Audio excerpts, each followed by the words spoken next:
Ravitangam, Deputy Superintendent of Crime Branch, Krishnagiri. Sir, your remarkable journey in the Police Department spans over 2 decades, inspiring many. Starting as a sub-inspector in Coimbatore in 1997, you demonstrated dedication and perseverance.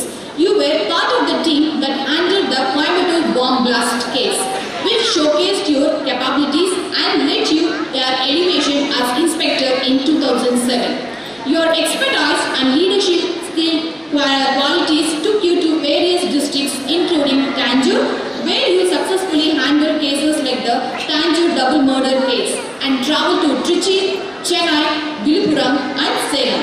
Notably, you were part of our Operation Cocoon, the operation against Veerappan. In 2021, you were appointed as DSP in Salem CBCID branch, further solidifying your expertise in investigation and law enforcement. Currently, as DSP in the Crime Branch Krishnagiri, you uphold justice and maintain law and order. Sir, your commitment to serving society is truly commendable. We wish you to continue success and look forward to your future contributions. Your presence motivates us to strive for excellence.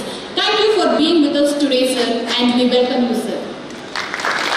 Thank you for our chief guest. Now I kindly request our chairman, sir, to honor our chief guest.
Matric பள்ளியின் KG to 5th standard மாணவ மாணவிகளுக்கான cultural ப்ரோக்ராமில் தலைமை விருதுகளாக கலந்து கொள்ள வந்திருக்கும் மதிப்பிற்கும் மரியாதைக்கும் உரிய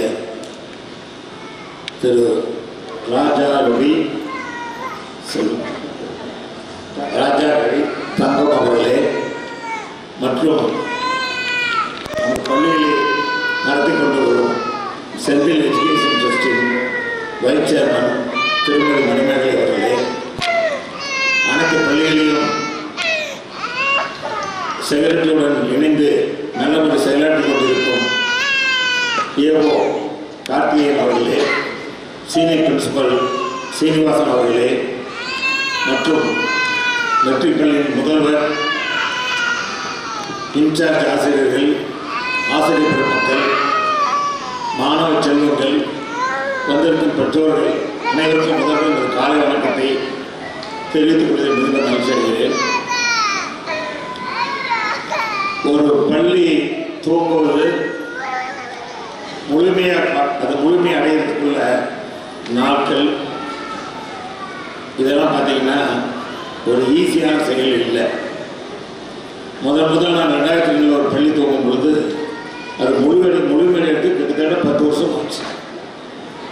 அடுத்த சேலத்தில் தூங்கும் பொழுது ஒரு 7 வருஷம், அதிகமாக கோட்டையில் தூங்கும் பொழுது அது 2 பள்ளி அதிகமாக கோட்டையெல்லாம் அவர் 5 வருஷத்துக்குள்ளே முழுமையடைஞ்சது. இந்த பள்ளி கிட்டத்தட்ட 3 வருஷம், அதாவது நம்ம ஆரம்பித்து 3 வருஷம், இது 3வது வருஷம், 4வது வருஷம், 3rd year 2 வருஷம் முடிஞ்சு 3வது வருஷத்துலேயே ஒரு முழுமையான நிலையை நிர்வாகம் அவங்களுக்கு கொடுத்துருக்குது. எப்படின்னு பார்த்தீங்கன்னா, ஒரு பள்ளி முழுமை அடையுது அப்படின்னா, 1 12th வரைக்கும் ரீச் ஆகிருக்கும், 2 போதுமான அட்மாஸ்பியர் பில்டிங்ஸ் எல்லாம் தேவையான கொடுக்கணும். மூணாவது பிளே கிரவுண்ட், குழந்தைகளுக்கு வந்து தேவையான பிளே கிரவுண்ட் எல்லாம் கொடுக்கணும். இந்த பள்ளியில் பார்த்தீங்கன்னா ஒரு இன்ஃப்ராஸ்ட்ரக்சர் வந்து அதேமாதிரி ஆடிட்டோரியம் அப்படிங்கிறது எப்பவுமே +2 முடிச்சுட்டு தான் பண்ணுவோம். 5 வருஷத்துக்கு மேலே தான் ஆடிட்டோரியமே நம்ம எல்லா ஸ்கூலையும் பண்ணுவோம். இந்த பள்ளியில் பார்த்தீங்கன்னா கட்டணமாக முடிஞ்சு போச்சு, தேவைக்கு அப்படியே கட்டிக்குவாங்க. அது உங்களுக்கு தொந்தரவு இல்லை. பிளே கிரவுண்டு மேக்ஸிமம் உங்களுக்கு இன்னும் எவ்வளோ குழந்தைங்க இருந்தாலும் எல்லா விளையாட்டுக்கும் பிளே கிரவுண்டும் அமைச்சாச்சு. ஆடிட்டோரியம் பார்த்தீங்கன்னா 2வது வருஷம் முடிவுலேயே உங்கள் செயலாளர் வந்து நான் கூட கொஞ்சம் மெதுவாக செய்யலாம்னு நினச்சேன். இல்லை நம்ம எல்லா வசதியும் கொடுத்துடணும் குழந்தைங்களுக்கு அப்படின்ட்டு ஆடிட்டோரியமும் கட்டி முடிச்சாச்சு. எங்களுக்கு இன்னும் நிறைய பெறாத வந்து 11th 12th அதை ஒவ்வொரு வருஷமாக தான் பண்ண முடியும். ஏன் சொல்கிறேன்னா இதெல்லாம் நம்ம ஏன் பண்ணுறோம், என்னோட நோக்கம் என்ன அப்படிங்கிறத முதல்ல நீங்கள் தெரிஞ்சுக்கணும். இன்றைய சமுதாயம் எப்படி இருக்குன்னு உங்களுக்கு நல்லா தெரியும். பெற்றோர்கள்லாம் குழந்தைய வளர்த்துதல் ஒரு பயம், திருமணம் ஆகும் வரைக்கும் ஒரு பயம், திருமணம் ஆகிட்டாலும் இந்த பிள்ளைங்கள்லாம் எப்படி வாழும் அப்படிங்கிறது ஒரு பயம். அதேமாதிரி ஸ்கூல் நடத்துறவங்களுக்கும் இன்னைக்கு நிறைய சிரமங்கள் இருக்குது. என்ன காரணம்? நான் இருந்த காலத்தில் இருந்த சூழ்நிலை வேற, நீங்களாம் ஸ்டூடெண்டாக இருக்கிற சூழ்நிலை வேற, இன்னைக்கு இருக்கிற சூழ்நிலை வேற. இந்த மாற்றம் வந்து நல்ல விஷயங்கள் போகிற மாதிரி கெட்ட விஷயங்களே அதிகமாகிட்டு போகுது. அப்போ நம்ம என்ன செய்யணும் அப்படின்னு எனக்கு நான் இதெல்லாம் ரொம்ப வருத்தப்படுவேன். சமுதாயத்தில் வீணாக போகுது, இப்படியெல்லாம் குடிச்சிட்டு போதை பொருள் போய் அழிகிறாங்களே. செல்ஃபோனால எவ்வளோ நேரத்தை வேஸ்ட் பண்ணுறாங்க. செல்ஃபோன் வேஸ்ட் பண்ணாலும் ரொம்ப ரொம்ப கம்மி டைம் வேஸ்ட் பண்ணாதவங்க 2 மணிலேருந்து தினம் ஒரு நாளைக்கு 6 மணி 5 மணி நேரத்தை வேஸ்ட் பண்ணுறாங்க. சினிமாவா சொல்ல வேண்டியதே இல்லை. என்ன நீங்கள் வாழ்க்கையில் பார்க்க முடியாத வன்முறை, கொலை, கற்பழிப்பெல்லாம் நீங்கள் அங்கே பார்த்துக்கலாம். இதனால் எல்லாம் என்ன ஆகுதுன்னா குழந்தைகள்லாம் திசை மாறி சின்ன வயசுல காதல், கல்யாணம், இந்த மாதிரி ஒரு சூழ்நிலை. ஏன் அப்படின்னா இன்னைக்கு சூழ்நிலை வந்து சமுதாயம் வந்து ரொம்ப ஒரு மோசமான சூழ்நிலையில் நம்ம குழந்தை வளர்ந்துட்டு இருக்கு, நம்மளும் வளர்ந்துட்டு இருக்கோம். இதை மாற்றக்கூடிய சக்தி அரசாங்கம் எவ்வளோ சொல்லிட்டாலும் முடியல. சொல்ல போனால் போலீஸ் பீப்புள்ஸ் எல்லாம் ரொம்ப கஷ்டம் இருக்கும். அவ்வளவு சிரமம். இந்த மாதிரிலாம் இருந்தால் முன்னெல்லாம் நிறைய பேர் போலீஸ் வேலைக்கு கூட வரமாட்டாங்க. அப்படி ஒன்று. சரி, இதெல்லாம் இதுக்கு என்ன பண்ணலாம் நினைக்கும் பொழுதுதான் எனக்கு தோன்றது வந்து பள்ளி கல்வி பருவத்தில் வந்து சரியான முறையில் இந்த குழந்தைய நம்ம வளர்த்து கொண்டு போயிட்டோம்னா கண்டிப்பாக அவங்கள வந்து பிற்காலத்தில் நல்ல மனிதராக வருவாங்க, நல்ல வாழ்க்கை வாழ்வாங்க. அவங்க மூலமாக சமுதாயத்தில் மாற்றத்தை உருவாக்க முடியும் அப்படின்னு நான் அசைக்க முடியாத நம்பிக்கைனால தான் நான் தொடர்ந்து பள்ளிக்கூடத்தை அதிகப்படுத்திட்டு காரணமே இதுதான். அது நிறைய பேருக்கு புரியும், நிறைய பேர் அதை நம்ப மாட்டாங்க. இல்லை பணத்துக்காக பண்ணுறான்னு சொல்லுவாங்க. அதெல்லாம் கிடையாது. நாங்கள்லாம் நான் ஒரு சாதாரண நிலையில் வந்து சைக்கிள் ஓடிட்டு இருந்தாலும் தான் நாங்கள்லாம் டிகிரி முடிச்சுட்டு ஒரு வேலைக்காக வந்தோம். எங்கள் அப்பா அம்மாலாம் விவசாய குடும்பம். பணத்தினால எந்த யூஸும் இல்லை. பணங்கிறது போதுமான அளவுக்கு வந்தால் போகும். அதை நாங்களே ரீச் ஆகிட்டோம். அப்போ சமுதாயம் இப்படி போகுது. நம்ம நல்லா இவ்வளோ வளர்ந்துருக்கிறோம், நாம் என்ன செய்ய போகிறோம் நாட்டுக்கு, ஜனங்களுக்கு அப்படின்னு நினைக்கிறது தான் பள்ளி கல்வி மூலமாக இதை ஒரு மாற்றத்தை உருவாக்க முடியும் அப்படின்னு ஆரம்பித்தோம். அதில் நிறையா வந்து எனக்கு என்னோடய குழந்தைய போய் இப்போ பெரிய பெரிய போஸ்டில் சேலத்தில் கூட இன்றைக்கி இதே மாதிரி ஒரு ஃபங்க்ஷன் நடக்குது சின்ன கிளாஸுக்கு. அங்கே இருக்கிற போலீஸ் கமிஷனர் வராரு. செகண்ட் சீஃப் கெஸ்ட் யாருன்னா எங்ககிட்ட படிச்சுட்டு போய் ஒரு பெரிய போஸ்டில் இருக்கிற ஒரு பாய். ரொம்ப சந்தோஷமாக இருந்தார் எனக்கு.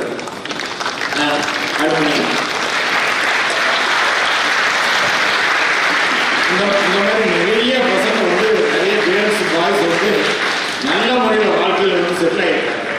அன்றைக்கி டெல்லியில் போயிருக்கோ ஒருத்தர் வந்து என்கிட்ட பேசினார். எனக்கு புரியல, எங்கேயா நமக்கு தெரிஞ்சவன்ட்டு நான் அந்த ஸ்டூடெண்ட்டு ஹைகோர்ட்டில் ப்ராக்டிஸ் பண்ணுறேன் அப்படின்னா. இந்த மாதிரி நிறைய எனக்கு தெரியாமல் நிறைய பேர் எனக்கு அதெல்லாம் முக்கியங்கிறதோட நான் ஒரு பழைய பேரண்ட்டை பார்த்தேன்னா அவங்க பிள்ளைய எப்படி இருக்காங்க, இதெல்லாம் எவ்வளோ சம்பாதிக்காங்கன்னா நான் யாருமே கேட்க கிடையாது. உங்கள் பிள்ளைய நாங்கள் சொல்லிக் கொடுத்த கேரக்டர் ஒழுக்கத்தை கற்றுக்கிறாங்க, நல்லா நடைமுறைப்படுத்துகிறாங்களா, நாங்கள் என்ன நினச்சோமோ அந்த மாதிரி எங்கள் பிள்ளைங்க இருக்கிறாங்களான்னு கேட்பேன். எல்லாருமே ஒரே பதில் வந்து நம்ம பிள்ளைங்க வழிதவறி போகிறதே கிடையாது, எல்லா விதத்துலையும் நல்லா இருக்காங்கிற ஒரு பதில் வந்துட்டு இருக்குது. இது ஏன் சொல்கிறேன்னா இதை வந்து 5 வருஷத்துக்கு முன்ன பிள்ளைய வேற மாதிரி, 10 வருஷத்துக்கு முன்ன படிச்ச பிள்ளைய வேற மாதிரி, இப்போ பிள்ளைய வேற மாதிரி. இந்த கூட்டமே இந்த மீட்டிங் யாருக்காக அப்படின்னா மெயின் பெற்றோர்களுக்காக, எல்லாம் சின்ன குழந்தைங்க. இந்த 5ஆம் கிளாஸ் குழந்தைங்களுக்கு போய் நம்ம நிறைய அறிவுரை சொல்லி அட்வைஸ் பண்ணுறது 6ஆம் கிளாஸ் வந்து நம்ம எடுத்துக்கிறோம். வளர்ந்த குழந்தைங்களா 5ஆம் கிளாஸ் வரைக்கும் சொன்னதை கேட்டு புதிய குழந்தைகளாக வச்சுக்கிறோம். 6லேருந்து வளர்ந்த குழந்தைய எடுத்துக்கிட்டு எல்லாமே அவங்களுக்கு சொல்ல ஆரம்பிச்சு. நம்ம பள்ளிக்கூடத்தில் ஏன் நீ வந்து குடிக்கக்கூடாது, குடிச்சா போதைக்கு இருக்கணும்னு என்ன மாதிரி அடிவு, அதுக்கு உதாரணத்துக்கு சொல்கிறோம். பாரு, அவன் குடிச்சிட்டு அப்பாவே வெட்டி கொண்டுட்டான், அம்மாவே அடிச்சு கொண்டுட்டான், அல்லது அவன் உடனே வாழ்க்கை ஜெயிலுக்கு போகணும், வாழ்க்கை முடிச்சு போயிடுது. ஒரு பள்ளிக்கூடத்தில் ஆசிரியர் ஒரு ஹெட்மாஸ்டர் வந்து பசங்க சேர்த்துக்கிட்டு கத்தியில் கொடுத்துறாங்க, செல்ஃபோன் பார்த்து தப்ப கண்டுபிடிச்சிது. இதெல்லாம் நான் சொல்லி தான் வளர்த்து கொடுத்துட்டேன். நீ அந்த மாதிரி ஏன் இந்த போதைக்கு போயிட்டீங்கன்னா நீ யாருன்னு உனக்கு தெரியாது. உன்னை இழந்து ஒரு மோசமான மனிதனாகி நீ என்ன செய்யணும்னு தெரியாமல் செஞ்சுட்டு அடுத்த நாள் விடுதப்பட்டு பிரயோஜனம் இல்லை. அதனால போதை, இந்த குடியோ அல்லது போதைப் பொருளோ போகவே கூடாது. சினிமாவா, அது ஒரு பொய். அது பேரே நடிகை தானே, அத்தனையும் பொய். அதாவது சமுதாயம் அழியறதுக்கு ஒரு பெரிய பங்கு சினிமாவாக இருக்கு. என்ன காரணம்னா நம்ம எல்லாமே அந்த சினிமாவில் வந்து இருக்கிற எடுத்துக்கிறது ஈஸியாக இருக்கும். அங்கே பார்க்குற காட்சிகளை இந்த பிள்ளைங்க வந்து குழந்தைங்க வந்து மைண்டில் ரெக்கார்ட் ஆகி அதை பதிவு வச்சுக்கிறாங்க. அப்போ அதுவும் இன்னைக்கு மோசமாக போச்சு. செல்ஃபோன் சொல்ல வேண்டியதில்லை. 4ஆம் கிளாஸ் பிள்ளைக்கு 3ஆம் கிளாஸ் பிள்ளைக்கு என்னென்ன பார்க்கக்கூடாதோ அதையும் பார்க்கறாங்க. செல்ஃபோன் ஓப்பன் பண்ணால் எல்லாம் வருது. அத்தனை தேவையில்லாமல் அது பிரச்சனைகள். அதனால் ஏகப்பட்ட ப்ராப்ளம். இன்ஸ்டாகிராம், வாட்ஸ்அப்பு, என்னென்ன தேவை அதெல்லாம் டைம் வேஸ்ட் பண்ணுறது, தேவையில்லாமல் சும்மா பேசுறது, அப்படி சிக்கல் போய் வாழ்க்கையை இழக்கிறது, பல விதமான தொந்தரவுகள். இதனால் இதையெல்லாம் நம்ம எப்படி என்ன பண்ணலாம்? இப்போ பெற்றோர் வந்து நினைச்சா இதெல்லாம் இல்லாமல் பண்ண முடியுமா? ஸ்கூல் நாங்கள் நடத்துகிறோம், இத்தனை ஸ்கூல் நடத்துகிறோம், இதெல்லாம் நாங்கள் நிறுத்த முடியுமா? நமக்கு அந்த சக்தி இல்லை. மத்திய அரசாங்கம், மாநில அரசாங்கம், அதிகாரிகள் இவங்க தான் இதெல்லாம் நிறுத்தணும். அப்போ அவங்களாலே ஒரு காலகட்டத்தில் முடியல. அப்போ நம்ம என்ன பண்ணணும்? இதிலிருந்து நம்ம குழந்தைகளை காப்பாற்றணும். படிப்பு ஒரு பக்கம், அதை விட அடுத்தது அதிகம் மிக முக்கியத்துவம் வந்து பழக்கங்களுக்கும் ஒழுக்கத்துக்கும் நல்ல எண்ணங்களுக்கும் தான் கொடுக்கணும். அதில் பெற்றோர்களுக்கு வந்து முக்கியமாக வேணும். ஏன் பள்ளியில் வந்து நாங்கள் எங்கள் ஆசிரியர்களை பொறுத்தவரைக்கும், எங்கள் நிர்வாகத்தை பொறுத்த வரைக்கும் எல்லாமே சிஸ்டமேட்டிக். சேலம் ஸ்கூல் என்ன நடக்குது, அதே தருமபுரி பழைய ஸ்கூல் என்ன நடக்குது, அதுதான் இங்கே நடக்கும். அப்டேட் பண்ணிகிட்டே இருப்போம். நாங்கள் எங்களுக்கு எப்படி குழந்தைகள் கொண்டு போகணும், எப்படி பேரண்ட்ஸ் கொண்டு போகணும், எப்படி சொல்லிக் கொடுக்கணும், எந்த தயக்கமும் எந்த குறையும் எங்கள்கிட்ட எனக்கு தெரியும். நாங்கள் வச்சுக்கிறது இல்லை. எந்த நல்லதை யார் சொன்னாலுமே ஒரு பேரண்ட்ஸ் சொன்னால் கூட நாங்கள் அதை ஏற்றுக்கிட்டு அதை மாற்றிக்குவோம். ஆனால் பெற்றோர்கள் நிலை தான் எங்களுக்கு பிரச்சனை. என்னென்னா பெற்றோர்கள் நீங்கள் இந்த குழந்தைங்க மேலே அதிக கவனம் எடுத்துக்க மாட்டேங்கிறீங்க. ஏன்னா நாங்கள் வந்து ஒரு ஸ்கூலுக்கு நுழையிலேருந்து போகிறதுலேருந்து வீட்டுக்கு போய் சேர்ந்ததுலேருந்து ஃபாலோ பண்ணி எங்களோட முழு வேலை படிக்க கொடுக்கறது, இந்த குழந்தைகளுக்கு நல்ல ஒழுக்கத்தை கொடுக்கறது, பெற்றோர்களை எங்களோட இணைச்சிக்கிறது, அரசாங்கம் சொல்கிற மாதிரி நாங்கள் ஸ்கூல் நடத்துறது, இதெல்லாம் தான் எங்களோட மெயின் ஒர்க். வேறு மோட்டிவ் எங்களுக்கு கிடையாது. இன்னும் சொல்ல போனால் நான் எங்கள் ஸ்கூலில் எப்படின்னா principal, vice principal, incharge teachers இவங்களாம் இன்சார்ஜ் இருந்தாங்கன்னா அவங்களுக்கு சொல்கிறதே நான் வந்து உங்கள் குடும்பத்தை நீங்கள் மறந்துடணும். இந்த வேலைக்கு விருப்பப்பட்டு இருக்கிறதா இருந்தால் உங்கள் குடும்பத்தை, ஹஸ்பண்டை, ஒய்ஃபை ஒரு போங்க, பேசுங்க, பண்ணுங்க. அதிக ஈடுபாடு வச்சா நீங்கள் கவனிக்க மாட்டீங்க. லேடிஸாக இருந்தால் வீட்டில் பெருக்கிறது, சமையல் செய்கிறது, துணிதல் இருக்கிறதெல்லாம் இருக்கக்கூடாது. யாராக இருந்தாலும் முழு நேரம் நினைப்பு வந்து இந்த குழந்தைங்க மேலே இருக்கணும். 12 மணிக்கு ஒரு குழந்தை யாராவது கேட்டாலும் நீங்கள் சொல்லணும். அப்படி இருந்தால் மட்டும்தான் நீங்கள் இந்த பொறுப்புக்கு வரணும். Incharge, principal, vice principal, AO இந்த மாதிரி போஸ்ட்டுக்கெலாம் வரணும். இல்லையே நீங்கள் டீச்சராக போங்க. ஸ்ட்ரிக்டாக சொல்லிட்டு எங்களுக்கு கஷ்டமாக கூட இந்த முதல்ல சொல்லும் பொழுது நீங்கள் இல்லைன்னா டீச்சராக போங்க, இந்த வேலைக்கு வராதீங்க. ஏன்னா இந்த பொறுப்பெடுத்துட்டு அப்படித்தான் இருக்கணும். ஒரு மிலிட்ரியில் வந்து ஒருத்தர் நீங்களும் ஒரு பையனை மிலிட்ரியில் சேர்த்துங்க, அங்கே போய் மேஜராகவோ பெரிய போஸ்ட்டுக்கு போயிட்டாரு. அவர் உங்கள் மாதிரிலாம் கிடாவதுக்கு வரணும், மாடி மண்டிக்கு வரணும், பர்த்டே வந்து கொண்டாடணும், அவங்களால முடியாது. இன்றைக்கி நான் வந்து வாரில் போனால் சாப்பிட்டு போகணும் தெரிஞ்சுக்கிட்டு சண்டைக்கு போவோம். அப்படி அதேமாதிரி தமிழ்நாட்டில் போலீஸ் குரூப்பில் எடுத்துக்கிட்டா நான் நிறைய பெரிய ஆஃபீஸர்ஸ் நிறைய பழக்கம். யாரை கேட்டாலும் இந்த பிள்ளைங்க எப்படி இருக்காங்கன்னா எங்களுக்கு ஒன்றுமே தெரியாதுங்க, வீட்டில் அம்மாவுக்கு தான் தெரியும். அப்படி அவங்கெல்லாம் வந்து அந்த நேரம் இல்லாமல் அந்த உழைப்பை கொடுத்துட்டு இருக்காங்க. அது மாதிரி தான் நான் எங்கள் டீச்சர்ஸ் இன்சார்ஜ் சொல்கிறது. நீங்கள் இந்த பொறுப்பு எதுக்காக சொல்லணும்? இதெல்லாம் பண்ணினாதான் அந்த குழந்தைகள் வந்து சரியாக கொண்டாட முடியும். அப்போ எங்கள் மேலே குறை சொல்கிறதுக்கு ஒன்றுமே கிடையாது. என்ன சொல்லலாம்? சில டீச்சரு திட்டாங்க, ஒரு டீச்சர் அடிச்சுட்டாங்க. இது பெரிய மாஸ் எஃபெக்ட் இருக்கிறது. 1300 டீச்சர்ஸ் இருக்காங்க. ஏதாவது 1-2 அப்படி நடக்குது, நாங்களும் அதை பார்த்து சரி பண்ணிட்டு தான் இருக்கோம். ஆனால் பெற்றோரோட கவனம் வந்து நிறைய இல்லை அப்படின்னா, அது நீங்களே சின்ன குழந்தைகளோட பெற்றோர் தான் இருக்கிறீங்க. இந்த குழந்தைகள் நம்ம எப்படி வேணாலும் கொண்டு போயிடலாம். கண்டிப்பாக மிக நல்ல மனிதனாக உருவாக்கிடலாம். அதுக்கு ஒவ்வொருத்தரும் அக்கறை எடுத்துக்கணும். ஒரு மீட்டிங் போட்டால் கூட நீங்கள் ஸ்கூலோட கான்டாக்ட் நிறைய வச்சுக்கணும். ஒரு இடத்துல கூட ஸ்கூலில் இருக்கிற பேரண்ட், டீச்சர்ஸு, பிரின்சிபால் மிஸ் பண்ணவே கூடாது. நீங்கள் ஸ்கூல்னால மட்டும்தான் உங்கள் குழந்தைகளை நல்ல மனுஷனாக்க முடியும். உங்களால் சிலர் வந்து எங்களோட நல்லா பண்ணுறீங்க, மெஜாரிட்டி நீங்கள் தனியாக எதுவுமே பண்ண முடியாது. எவ்வளோ பெரிய பணக்காரனாக இருந்தாலும், எவ்வளோ பெரிய அமைச்சராக இருந்தாலும், அதிகாரியாக இருந்தாலும், தன்னோட குழந்தைய பள்ளி கல்வியில் வந்து வெளியே இருந்தால் தான் ஒரு பழக்க வழக்கம், ஒழுக்கம், படிப்பு எல்லாமே கற்றுக்க முடியும். யாருமே வீட்டில் வச்சு சொல்லிக் கொடுக்க முடியாது. இப்போ பள்ளி கல்வி மிகவும் முக்கியம். அதே மாதிரி அந்த சின்ன வயசு 2.5 வயசுலேருந்து 18 வயசு வெளியே போகிறதுக்குள்ள ஸ்டெப் பை ஸ்டெப்பாக நாங்கள் அந்த பழக்கத்தெல்லாம் கற்றுக் கொடுக்குறோம். இந்த கேஜி பிள்ளைகளுக்கு என்ன சொல்லிக் கொடுக்கணும், 1 and 2 என்ன சொல்லிக் கொடுக்கணும், 6-7 வந்தால் வளர்ந்த பிள்ளைங்க அவங்களுக்கு என்ன சொல்லணும், 9-10 வந்து எப்படி சொல்லணும், 11-12 இது மாதிரி பிரித்து நாங்கள்லாம் மீட்டிங் போட்டு பேசி சொல்லி கொடுத்துட்ருக்கோம். நீ இதை செய்யாத. மேஜராக நாங்கள் சொல்கிறது எல்லாமே முதல் சொன்னது தான், கெட்ட பழக்கங்களுக்கு நீங்கள் போகாதீங்க. இது எல்லாமே கொஞ்ச நாள் 18 வயசு முடியறதுக்குள்ள எங்கிட்ட போகிற பிள்ளைங்க எப்படி இருக்குன்னு நாங்கள் விரும்புகிறோம் அப்படின்னா, கல்லூரி படிப்புலையும் இந்த பழக்கத்தெல்லாம் ஃபாலோ பண்ணணும்.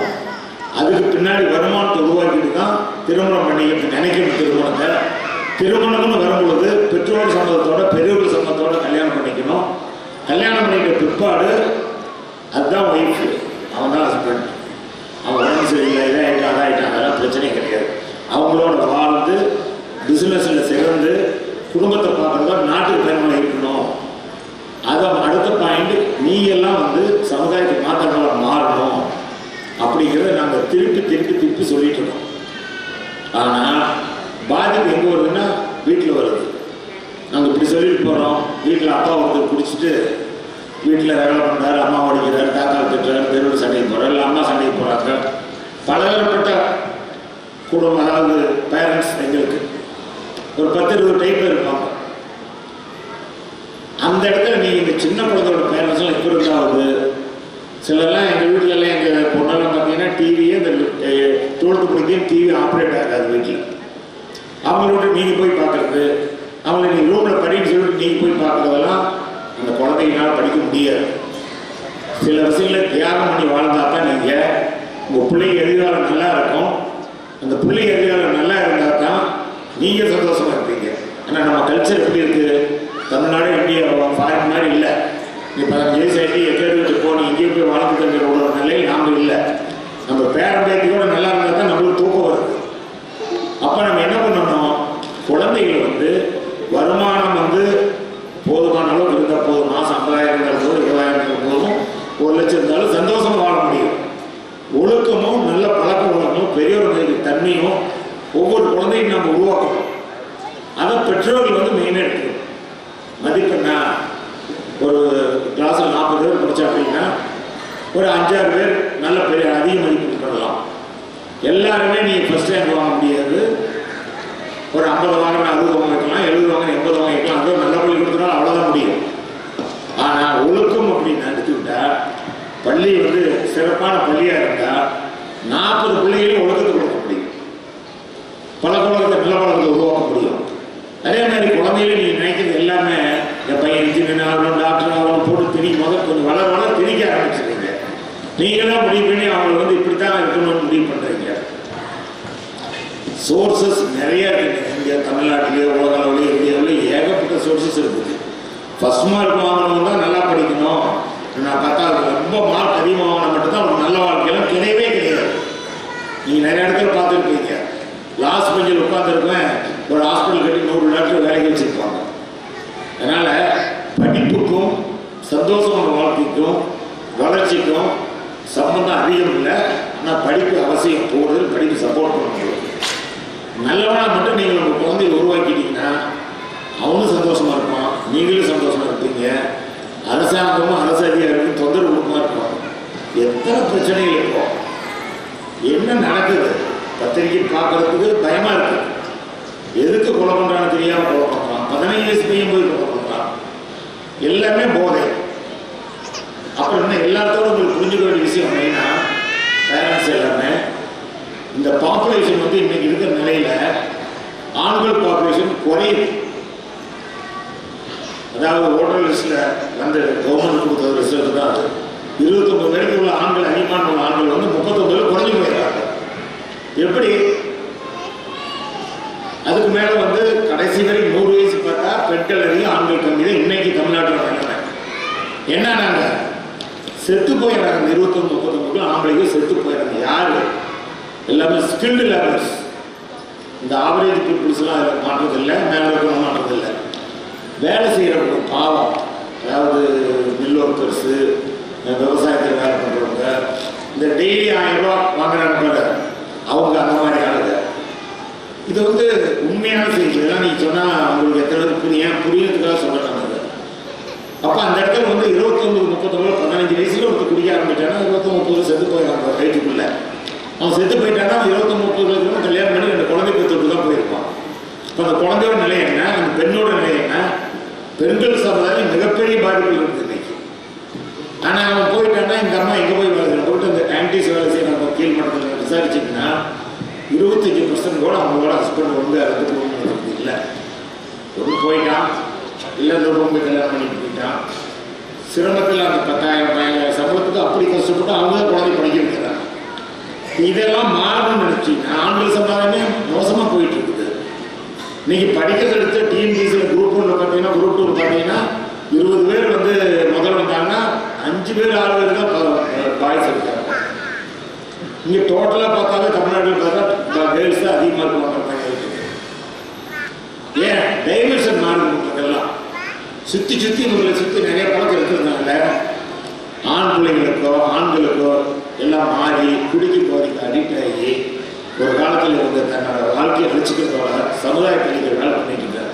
இதையெல்லாம் மாற்றணும்னு நினைச்சிங்கன்னா நீங்கள் சின்ன குழந்தைகளோட பெற்றோர்கள் இப்போ இருந்தே நீங்கள் அலர்ட்டாக இருங்க. இதெல்லாம் திங்க் பண்ணுங்க. உங்கள் சந்தோஷம் மட்டும் வாழ்க்கை இல்லை, குழந்தை சந்தோஷம், பெரிய சந்தோஷம், நாட்டோட சந்தோஷம் எல்லாமே நல்லா இருந்தால் தான் நம்ம இருக்க முடியும். இப்போ பாருங்க, உதாரணம் ஆண்கள் குறைஞ்ச ஆண்கள் வந்து பலவீனமானதுனால நாட்டு ஜெயலலிதா வந்த ஆள் தான் வேலை செய்கிறான். நம்மளால 10 வருஷத்துக்கு முன்னாடி யாருமே கிடையாது, வந்ததில்லை. எல்லாமே அவங்க தான் வந்து வேலை செய்கிறாங்க. ஏன்னா நம்மளால ஒன்றுக்கு இல்லாத பேர் ஒன்றும் செத்து போயிடறாங்க. அல்லது வேலையெல்லாம் குடிச்சிட்டு வெள்ளிக்கிழமை சம்பளம்னா மறுபடியும் புதன்கிழமை தான் வேலை செய்யலாம், அடிக்ட் ஆகிடுறாங்க. அதனால் அரசாங்கம் செய்வது ஒரு பக்கம், அதிகாரி செய்வது ஒரு பக்கம், அவங்க என்ன முயற்சி பண்ணாலும் நாம நம்ம குழந்தைகள் வந்து தவறுகள்லாம் சுட்டி காட்டி நல்ல சந்தோஷம் இருக்கும். ஒரு 25 வருஷம் ஒரு 23 வருஷம் கல்வியை முடிக்குதுன்னு நீ ஒழுங்காக இருந்துட்டு அப்படின்னா அதுக்கு மேலே உனக்கு எதிர்காலம் மிக சிறப்பாக இருக்கும். 60 வருஷத்துக்கு நாங்களே சந்தோஷம் இருப்போம். அப்படிங்கிறத நாங்கள் உருவாக்கிட்டு இருக்கோம். நீங்கள் பெற்றோர்கள் வந்து அதில் உங்களுக்கு நிறைய கவனம் எடுத்துக்கணும். எங்களை பொறுத்த வரைக்கும் எந்த குறை சொன்னாலும் நாங்கள் மாற்றிக்க தயாராக இருக்கோம். எங்கிட்ட சில குறைகள் இருக்குது. நீர் போனால் அடிச்சுட்டோம் அப்படின்னு வரும், அல்லது திட்டான்னு வரும். அதை நாங்கள் என்ன பண்ணாலும் தவிர்க்க முடியாது. அதே நேரத்தில் ஆசிரியர்கள் கண்டிப்பாக நீங்கள் தடுத்தீங்கன்னா குழந்தைகளுக்கு வந்து ஒரு தைரியம் வந்துடும். கண்டிப்பாக தப்பு இல்லை, அட்வைஸ் பண்ணாலாம் பண்ணட்டும். வீட்லேயும் நீங்கள் அதை சொல்லிகிட்டே இருக்கணும். பிள்ளைகளுக்கு குடிச்சா அப்படி ஆகிடுவேன், சினிமா போய் ஒரு சினிமாக்காரன் கூட நம்ம நாட்டுக்கு நல்லதுக்காக போராடுறது கிடையாது. எல்லாமே தன்னோட காசுக்கும் தன்னோட வாழ்க்கைக்கு முன்னே தான் பண்ணிட்டு இருக்கான். அதே மாதிரி அவன் ஃபேமிலி லைஃப் எடுத்து பார்த்தாலும் யாருமே நல்லவங்க கிடையாது. இதையெல்லாம் நீங்கள் திருப்பி சொல்லணும். சொல்லி குழந்தைகளை வளர்த்தனா தான் எதிர்காலம் வந்து அந்த குழந்தைகள் நல்லா இருக்கும், உங்களுக்கு நல்லா இருக்கும், நாட்டுக்கு நல்லா இருக்கும். மற்றபடி பள்ளி ஆசிரியர்களை பொறுத்த வரைக்கும் நாங்கள் பக்குவப்படுத்தி வச்சுருக்கிறோம். வளர்ந்த மாணவர்கள் கொஞ்சம் பேர் இருக்கீங்க. இதையெல்லாம் புரிஞ்சுக்கிட்டு எதுவுமே வேண்டாங்கிறீங்க. எங்கள் டூலத்தில் என் பையன் அப்படி பண்ணுறான், காலேஜுக்கு போனால் கேர்ள் ஃப்ரெண்ட் வச்சுருக்கான், பாய் ஃப்ரெண்ட் வச்சுருக்கிறான், அதெல்லாம் தேவையே கிடையாது. ஆஃப்டர் மேரேஜ் நீ எப்படி வேணாலும் இரு. நீ வந்து ஃபேமிலியாக டூர் போ, என்ன வேணாலும் பண்ணு. படிப்பு முடிச்சுட்டு ஒரு வருமானத்தை உருவாக்குறதுன்னு கரெக்டாக இருந்துட்டீங்கன்னா, அது +2 வரைக்கும் நம்ம ஸ்கூலில் சொல்கிற கேட்டு எழுதிட்டீங்கன்னாவே வாழ்க்கை உங்களுக்கு நல்லா இருக்கும். என்னோட ஸ்டூடெண்ட்ஸ், என்னோட குழந்தைங்களுக்கு நான் எதிர்பார்க்குறதெல்லாம் இதுதான். எதிர்காலத்தில் நல்ல மனுஷனாக வந்து நல்ல வாழ்க்கை வாழணும். உங்களால் வீடு நாளும் பணப்படணும். நன்றி, வணக்கம். I wish to formally invite our Honorable Chief Guest to share his invaluable insights with us. Please, sir.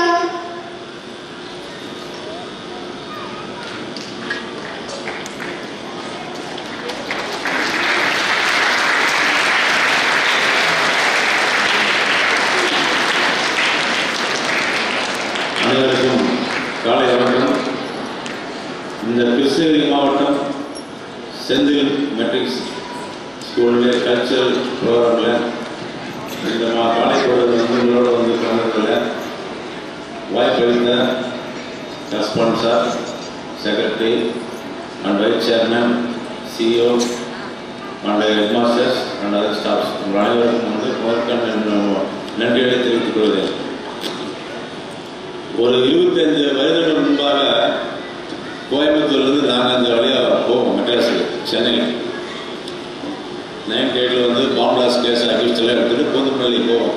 அப்போ இந்த கிருஷ்ணகிரி மாவட்டத்தை பார்த்தீங்கன்னா இந்த டிசிஆர் ஸ்கொயர் பக்கம் 3 ரோடு தான் இருக்குது. சென்னை ஒன்று, பெங்களூர் ஒன்று, சேலம் ஒன்று, இவ்வளோ தான் கிருஷ்ணகிரி.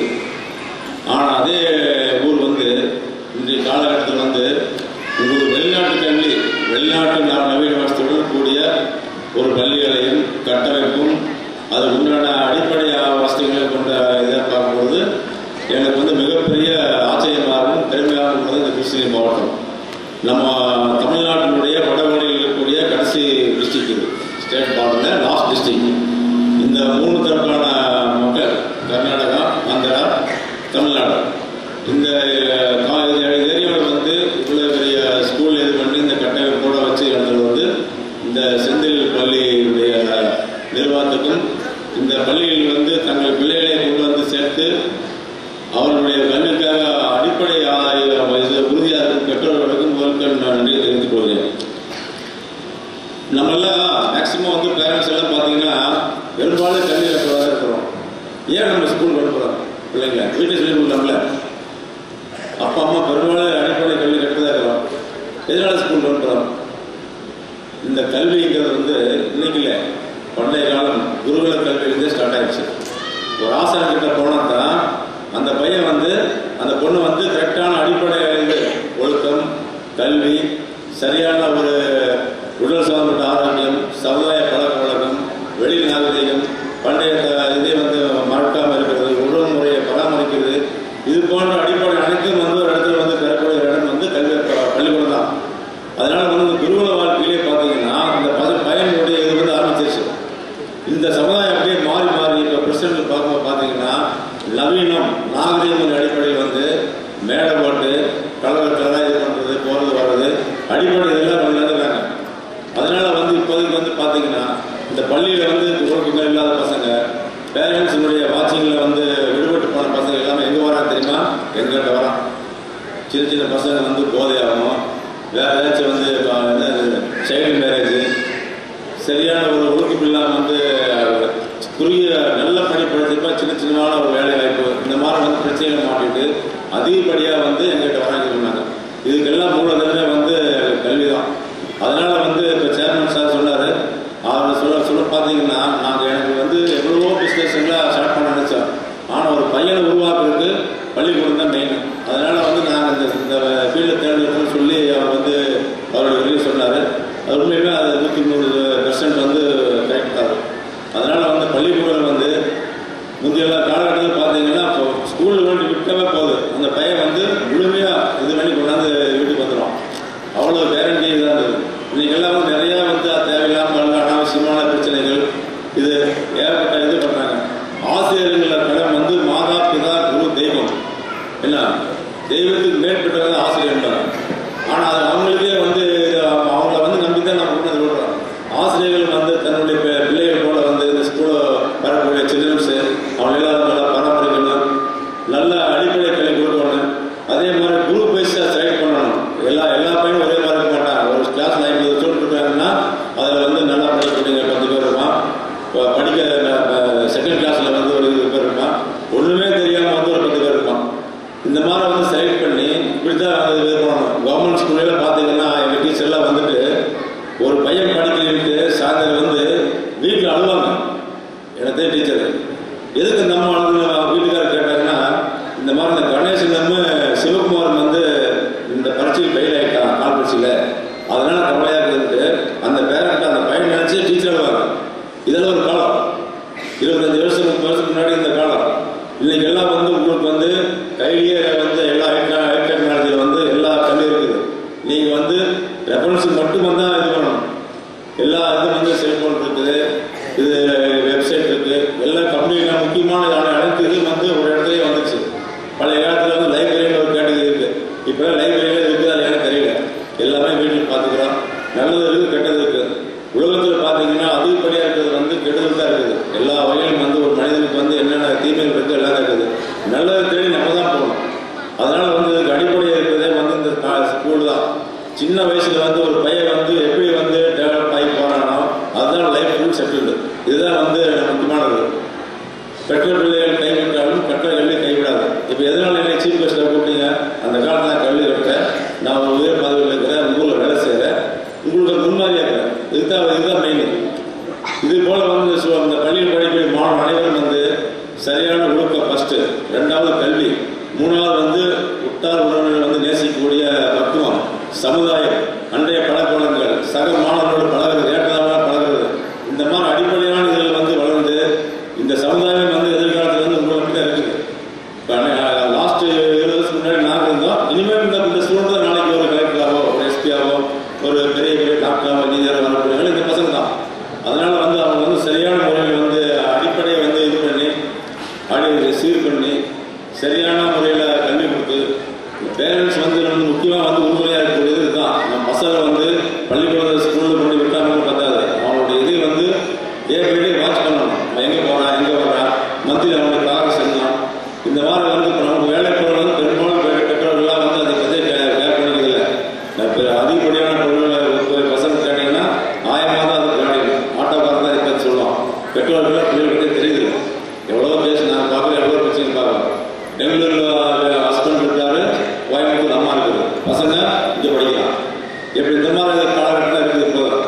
அதனால் வந்து இந்த மாதிரி சூழ்நிலை வந்து அடிப்படை நம்ம இந்த துணி விதை தான் வந்து அப்படியே விதைச்சு மரமாகி பின்னால் வந்து சமுதாயத்துக்கு வந்து இதாக வந்து விதம் சொல்லி அடிப்படையில் வந்து கல்வி கட்டக்கூடிய மாணவர்கள் வந்து இந்த செந்தில் ஸ்கூல் மெட்ரிகுலேஷன் பள்ளிகள் வந்து சார் சொன்ன மாதிரி வந்து நல்ல முறையாக இது பண்ணுறாங்க. ஹைடெக் லெவலில் வந்து இந்த மாவட்டத்துக்கு இருக்கும்போது மிக பெருமையான விஷயம் அது. அதனால் இந்த வாய்ப்பை அளித்த மாணவர்கள், பெற்றோர்கள், ஆசிரியர்கள் மற்றும் இந்த பள்ளி நிர்வாகம் அனைத்துக்கும் வந்து நன்றி சொல்லியிருக்கிறேன். இந்த கல்ச்சரல் ப்ரோக்ராம் வந்து எங்களுடைய வேலைகள் மத்தியில் வந்து உங்களோட சேர்ந்து எங்களுடைய என்ன சொல்கிறது வயதை வந்து குறைச்சி உங்களோட இந்த 2 மணி நேரம் ஸ்பெண்ட் பண்ணுறதுக்கு வாய்ப்பு இருக்கிறது. இந்த நிறுவனத்துக்கு உங்களுக்கு பெற்றோர்களுக்கு நன்றி சொல்கிறேன். நன்றி, வணக்கம். Now let us proceed with the prize distribution. I welcome our esteemed chairman sir and our honorable chief guest to honor the winners. I request Ms. Matilda to announce the winner. Please, sir and ma'am. Give a big round of applause. Next, I would like to announce first rank category winners. The first place goes to Rohit N of class 4B.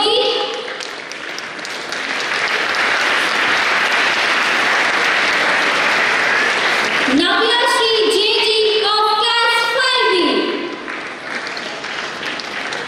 The second rank category winners are Daxin S of class 4B, Lishan E of class 4B, Manisha of class 4A, Tanchika MA of class 4A, Yes Nitish of class 5A. The third rank category winners are Steve Daniel N of class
Thank you.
Grade